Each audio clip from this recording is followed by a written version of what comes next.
talk a little bit about some of the other races that are attracting a lot of attention. We are less than 2 weeks away from Election Day. So, Stephen, talk to me a little bit about the thought that Democrats have that they can maybe get control of the State House here. Well, I mean, it depends on what poll you believe, right? And inside those polls, it really comes down to who you think is going to show up on Election Day, right? Is this blue wave, pink wave kind of combination on the left going to bring enough people to the polls who didn't vote 2 years ago to bring a different outcome, and how many of them will show up to change enough things? I think they have a fair chance to take the State House. I think they don't have a chance to take the Senate.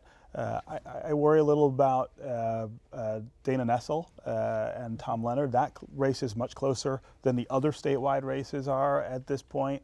But it all comes down to turnout. It comes down to who shows up on Election Day. And it's really hard to predict that with polls because they are a snapshot of now. They aren't a snapshot of November 6th. And I think it's really interesting that you wrote something. You wrote a column, Nolan, talking Today. about Republican turnout that usually is more static or staying the same as opposed to the Democrats. You see these wild fluctuations. Well, we've heard a lot about the possibility of a red wave countering the blue wave, and what I did is went back over the last several gubernatorial and presidential elections and looked at vote totals. And Republican vote totals in gubernatorial elections stay about 1.5, 1.6 million. They win or lose based on Democratic vote totals, which can vary by as much as 1 million votes per election.